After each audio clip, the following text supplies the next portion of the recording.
colleague of mine was at a meeting in Washington, D.C., and it was a meeting at the Department of Justice. And he said that during the presentation, they presented a most hated list of like 5 people in the country. And these are, people running the meeting were prosecutors of child abuse. And I was like number 2 or 3 on the list.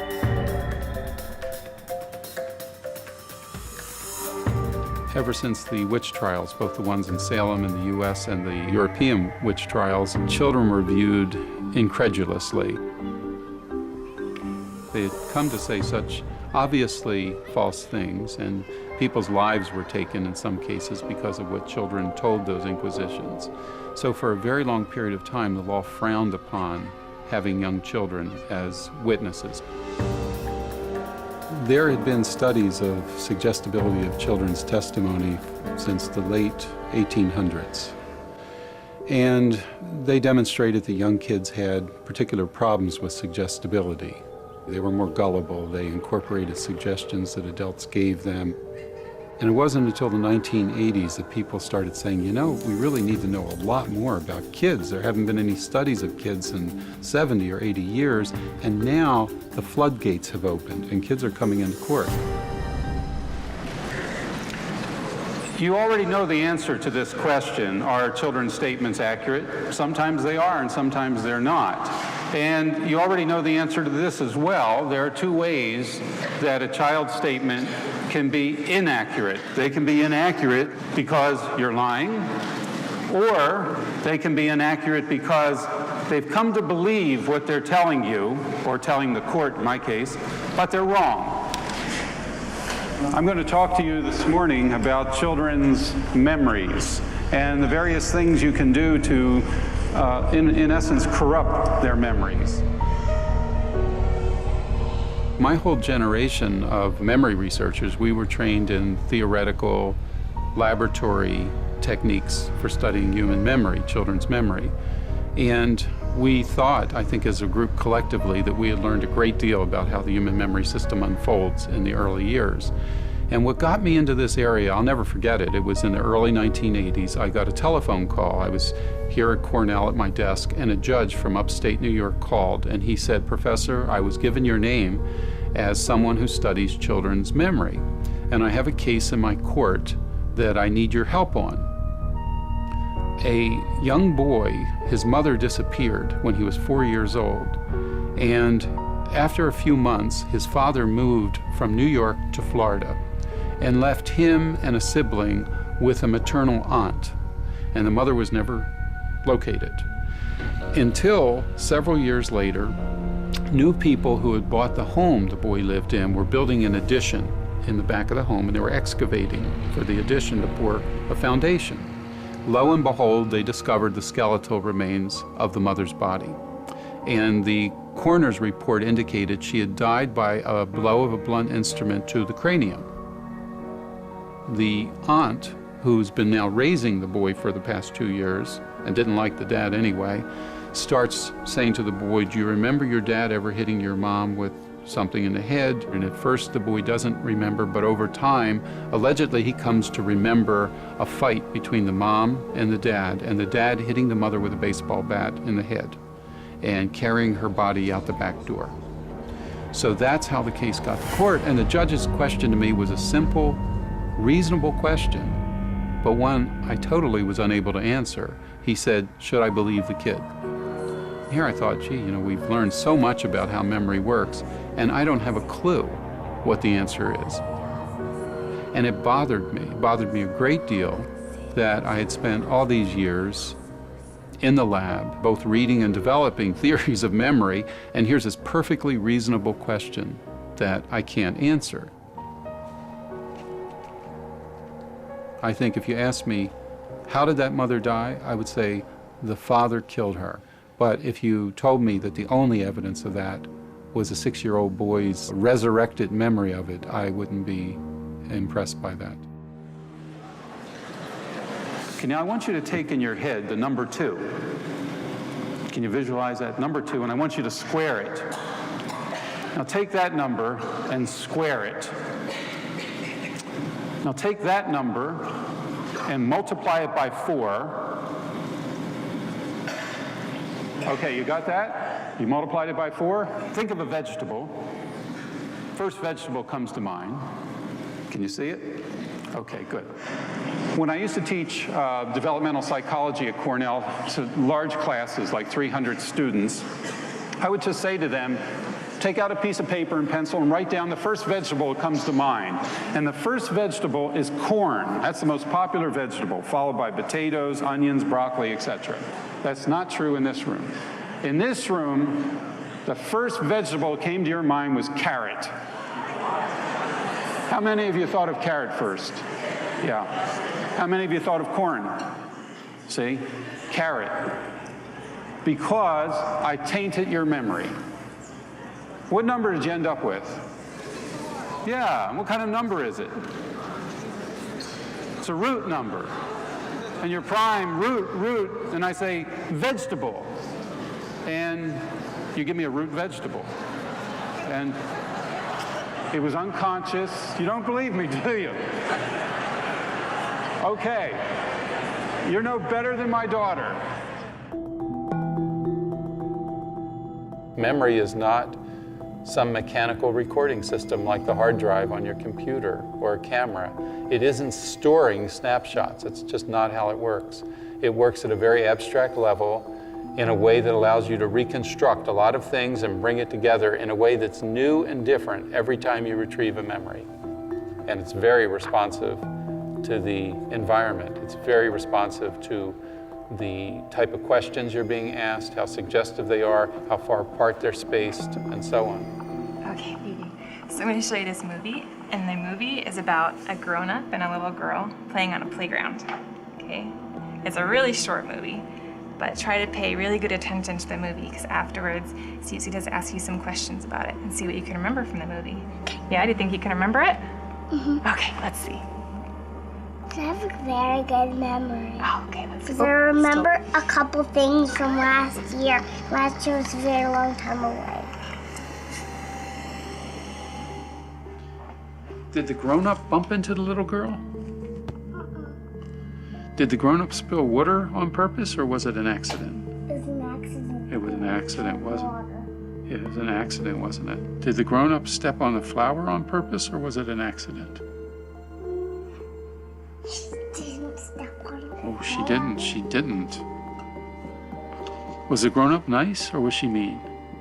Nice. Nice, yeah, I thought she was nice. Did the grown-up kick the soccer ball on purpose, or was it an accident? An accident. Accident. Can you make a mark here so I know that that one's right? The grown-up kicked the soccer ball by accident. Most of us who do research on children's recollections produce research that is used more by one side than the other. In my case, my lab at Cornell, primarily, although not exclusively, has produced a stream of research that is easier to use to create reasonable doubt. So it's used by the defense more than the prosecution. I say for the most part because we have several studies that are much more favorable to the prosecution.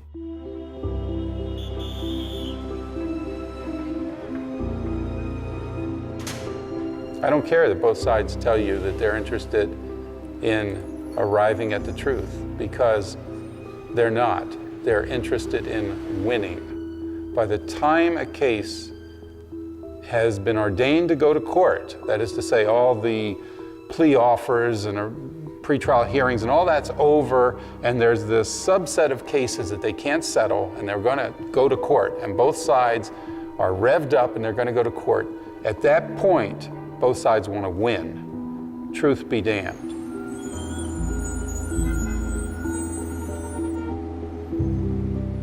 I personally rarely go into court as an expert witness. I've only done so 3 times. The first of these cases was in Dade County, Florida, which is Miami.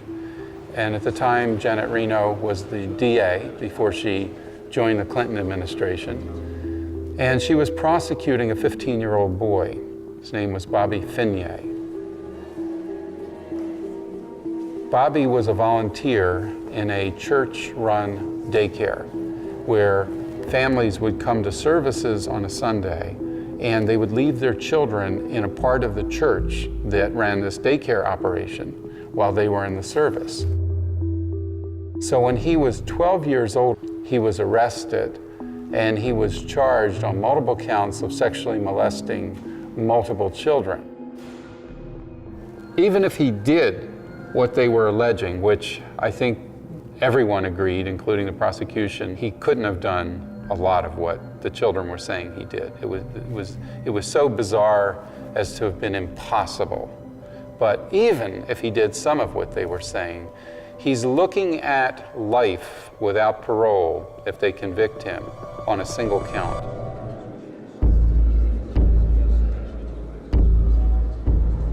The prosecution and the defense asked me to come in and, in fact, included me on a subpoena list. And I thought, well, maybe my general aversion to testifying in cases doesn't apply. If both sides want me, then I'm sort of like a friend of the court. I can go in, I can review the scientific evidence, both sides can choose to use it to whatever extent they wish, but I won't be a hired gun because both sides want me, and I won't accept a fee.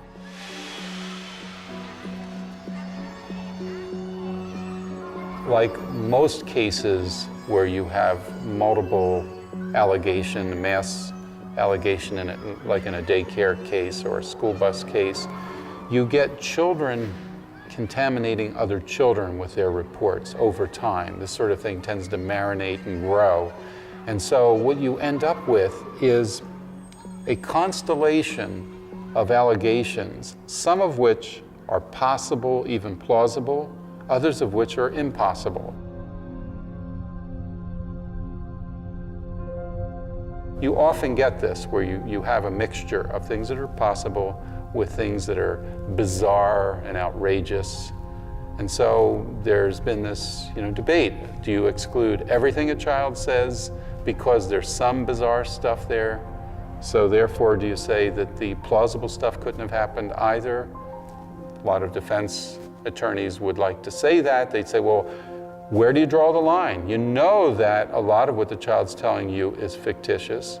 So how do you know just because he says something plausible that that's truthful? That's reasonable doubt. And I think that's a good point. But in terms of the research, I can tell you it is possible for kids to say some things that are accurate and some things that are highly inaccurate.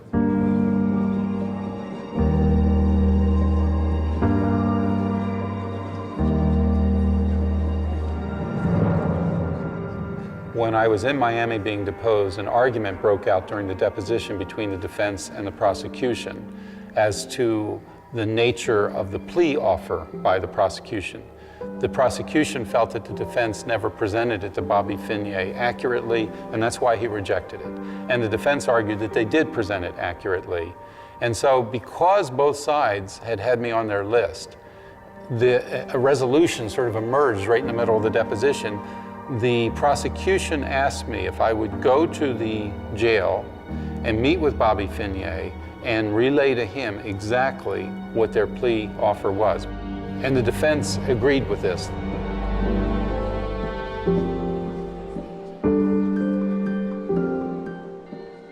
I met with Bobby, his mother, and his father, and I sat down, just the four of us in chambers, and I relayed carefully the prosecution's plea bargain.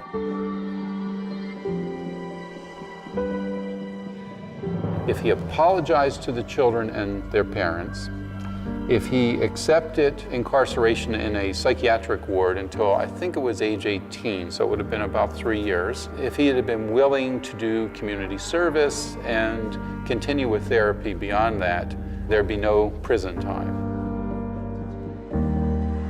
Bobby asked me what I thought, and I said, Bobby, I think there are a lot of things the kids are saying that are simply impossible. There are some things that are plausible. Who knows if they're truthful or not, only you and the children. If you were my son, I would take the plea offer.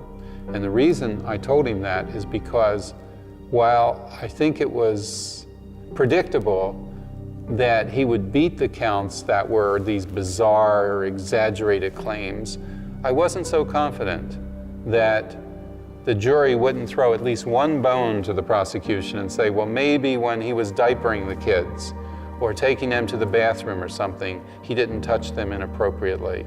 And that's all it took, because there was no sentencing discretion in Florida at the time. It was life without parole if he was convicted. His father pounded his fist on the table and he said, my boy will never admit to something he didn't do. He'd rather spend his life in prison than admit to one of those vile acts they're accusing him of. And I said, Mr. Finney, if it were you who were the defendant, I totally respect that. But Bobby's 15 years old. If he goes to prison for life, he's going to be on every inmate's dance card. He was a very boyish 15, even effeminate 15. And I really thought that they were rolling the dice. And I made it clear. I said, look, I'm not against you. I'm not for you. Both sides, including yours, want me involved in this. Probably when I review the evidence, it's going to tilt toward your side. So I'm not saying what I'm saying as an adversary. I'm just saying if you were my son, I wouldn't roll the dice.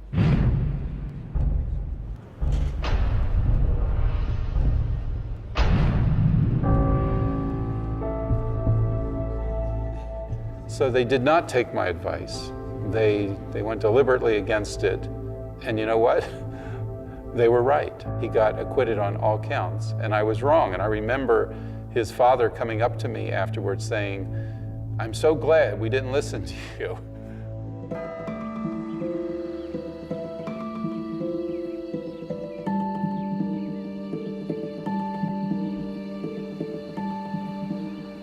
It was an interesting and an important developmental experience for me, because in studying closely this case of this boy, Bobby Finney, I saw a number of factors at play that are not typically considered by researchers, at least at that time.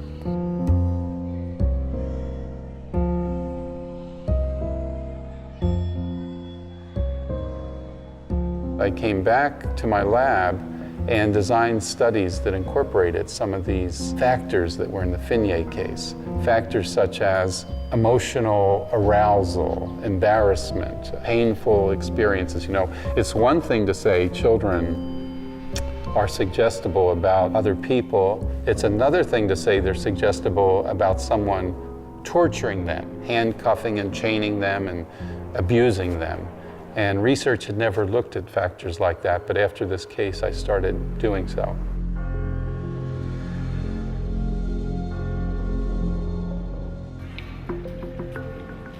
We've known for a long time that preschool-age kids are suggestible, but the question becomes why?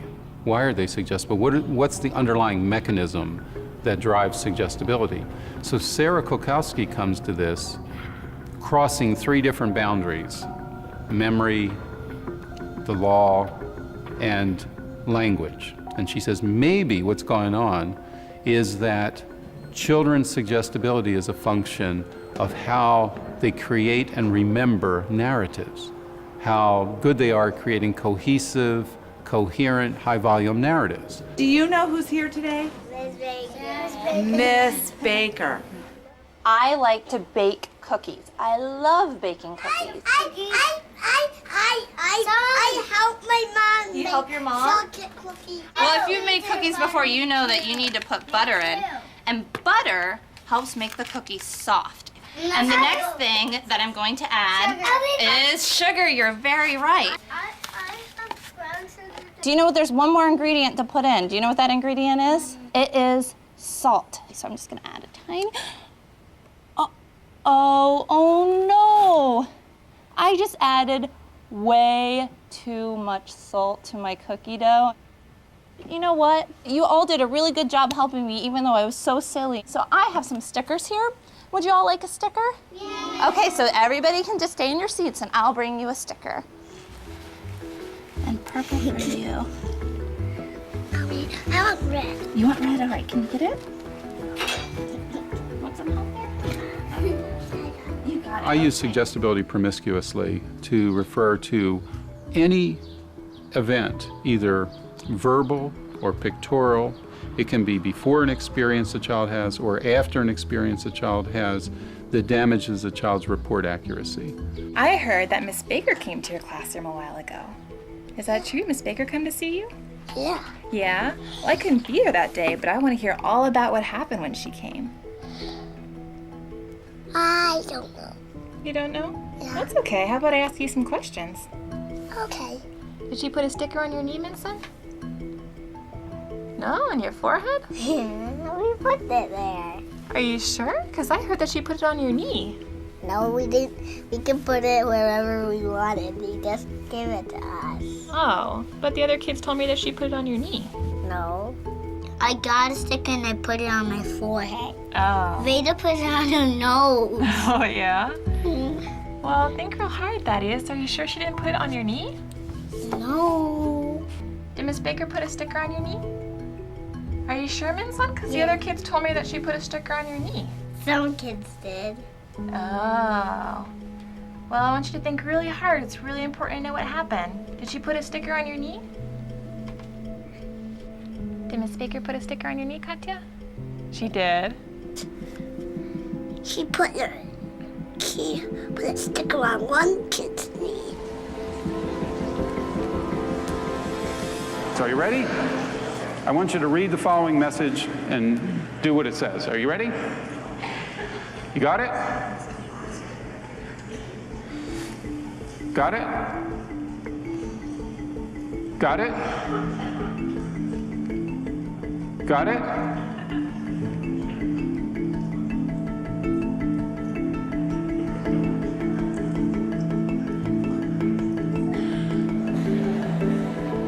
Got it?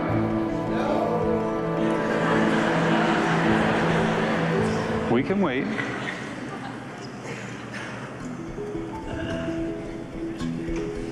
Got it? Got it? Got it?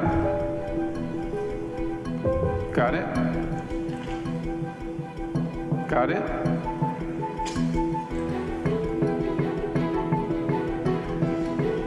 Got it? I lost some of you, but those of you I haven't lost, you got it? Got it?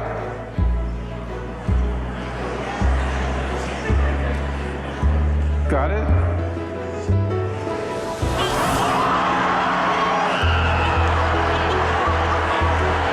Well, do you owe me an apology, you skeptics? I think an aha moment for a lot of researchers in this area was the realization that you could move from suggesting observations and eyewitness acts, like what someone else did, to not someone else, but you yourself, and within you, something very salient, something having to do with genital touching. I think that was an aha moment, that there didn't appear to be any boundaries that beyond which suggestions didn't take a toll on kids' accuracy of reporting. We were interested in whether you could take a child who didn't have an experience at all and lead them to believe that they did. So the mousetrap study was designed to test that. We took a group of kids whose parents assured us that they never got their hands caught in a mousetrap and had to go to a hospital to get it removed. And we said to the kids, did you ever get your hand caught in a mousetrap and have to go to the hospital to get it removed? And the kids all said, no, never happened. Don't have a mousetrap at our house. I said, okay. And then we brought them back a week later. We said, did you ever get your hand caught in a mousetrap and have to go to the hospital to get it removed? And kids would think and they'd say, I remember something about a mousetrap. Around the 6th, 7th, 8th week, a lot of kids are saying, yeah, I remember something about the mousetrap and getting my finger caught in it. And they're starting to give you these embellished narratives about what they claim happened, about how Their dad opened the van door, and they put them in the van, and their mother and their brother and their dad drove them to the hospital, and a nurse took the mousetrap off, and they bandaged his finger, and they could be quite elaborate in their narratives, because we'd be inducing them to develop mental images of something that didn't happen, simply by asking them week in and week out, think about it. Close your eyes and think about it. Did you ever get your finger caught in a mousetrap? So the first time they close their eyes and they generate that image, it doesn't match anything in memory. The next week they close their eyes and they generate that image, it does match something in memory. What it matches is the image they created the week before. Young kids, in particular, have a really difficult time monitoring the differences between things that they imagined versus things they actually saw, because both leave a mental imprint in memory. And that kind of source discrimination is very difficult, especially for preschool kids. All of us have a problem with it, adults as well, but preschool kids are particularly hurt by those kind of techniques.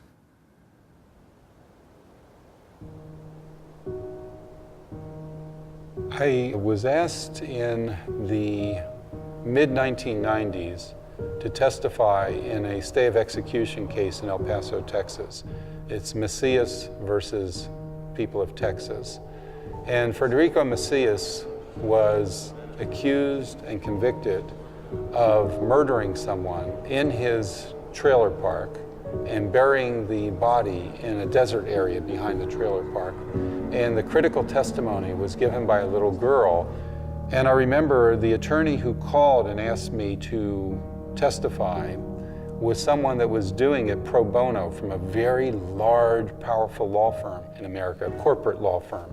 And he said, I know you don't charge anything, and I'm wondering if you would join us and review for the court the scientific evidence related to the statement that the child in this case made.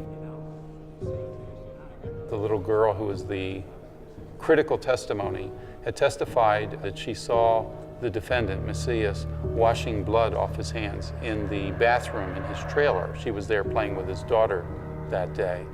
And physically it was impossible for her to have seen him washing his hands, given her testimony of where she was in the trailer at the time, because of the way the door opened in rather than opened out.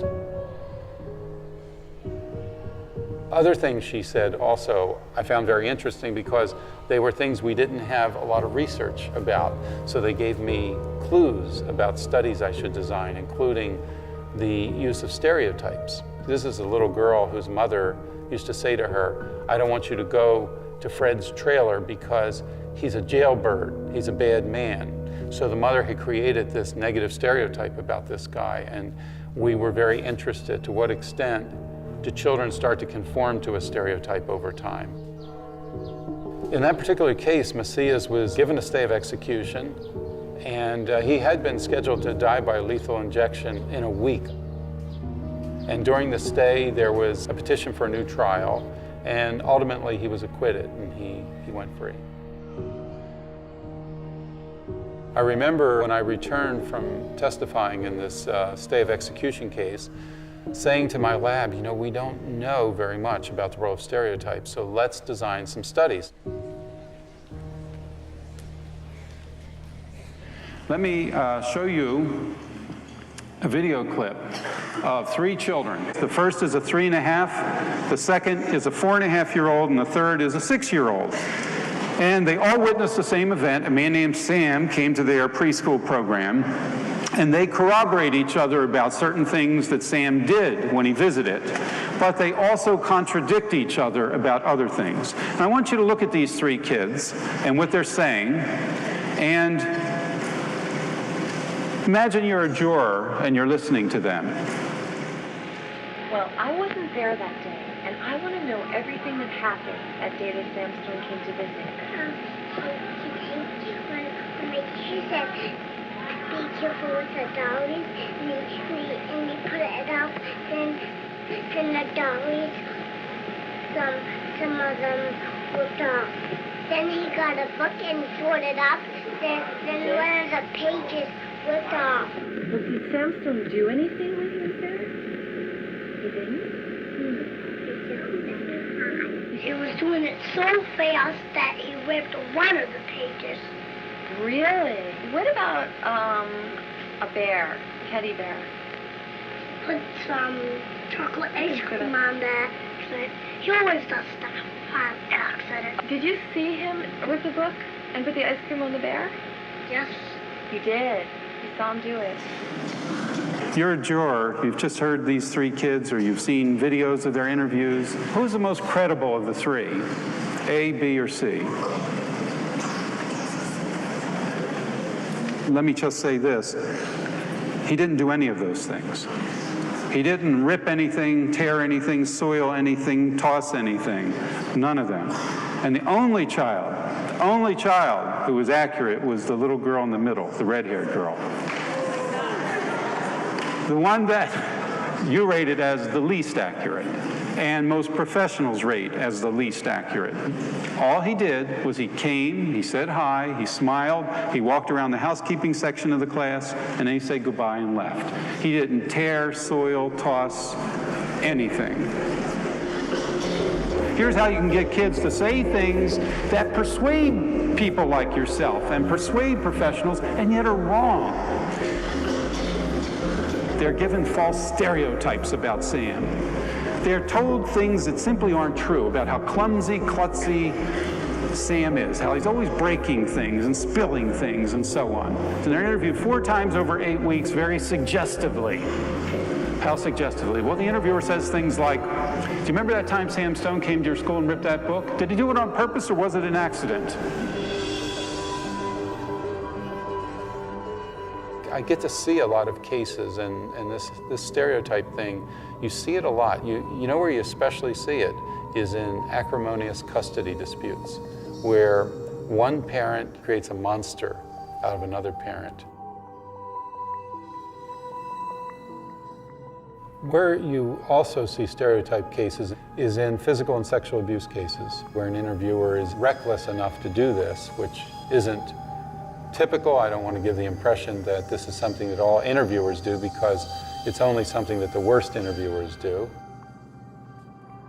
When they interview a child, if they're not getting a disclosure from the child, and they think the child's in denial or protecting someone, they'll say things like, don't you want to help us keep so-and-so in jail so he doesn't hurt other children? Your friends have already told us that he hurt them. Don't you want to help us protect your friends? So they start creating this negative stereotype about a bad person, he's in prison, let's not let him out and let him victimize other kids. In our studies, we've argued that a significant minority of kids have had their actual memories corrupted by these suggestive techniques. That's why lie detection methods don't work with these kids, because they're not lying. They've come to believe their false reports. So we call them false beliefs.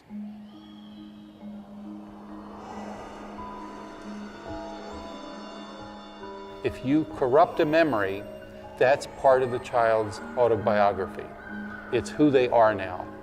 And there are no deprogramming techniques that'll suddenly repair a false memory. Yeah, you can talk kids out of testifying about it. You can coerce and bully them and they won't say it. But it isn't because you have rehabilitated their memory. They deeply believe that what they were saying was truthful. So it's important for judges, law guardians, and others that are interviewing kids really far downstream to appreciate that upstream, months before, maybe other people were interviewing in a not so neutral way.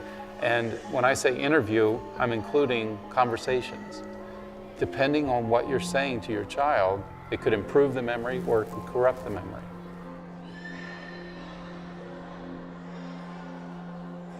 Everyone knows only too well that there are enormous numbers of kids every year in this country and others that are abused. Most of them are neglected, a lot of them are physically abused, and some are sexually abused. And all the official numbers are underreports because some kids never tell. So everybody's mindful of this. Everyone knows real abuse happens far, far more often than anyone is comfortable thinking about. And yet, most people also know that there have been some very sad miscarriages of justice where innocent men and women have been accused of things that they didn't do. So you have these two tensions pulling on you if you're a researcher in this area. I think some people, quite honestly, would prefer if the research was never done because it can be used to discredit real abuse victims' testimony. And I think that's absolutely true. You could have a case where a child was genuinely abused and the defense brings in someone who uses my work and other people's work to say, we know this child was suggested certain things or had a certain kind of therapy, and therefore we can't trust what he or she's telling the court. I do think some people would prefer that those of us doing this kind of research wouldn't do it. Okay, one more thing. Ready? Real fast. Got it? Got it? Got it?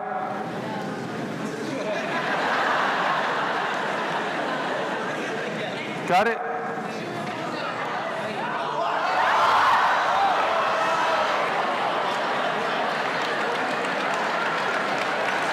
Thanks.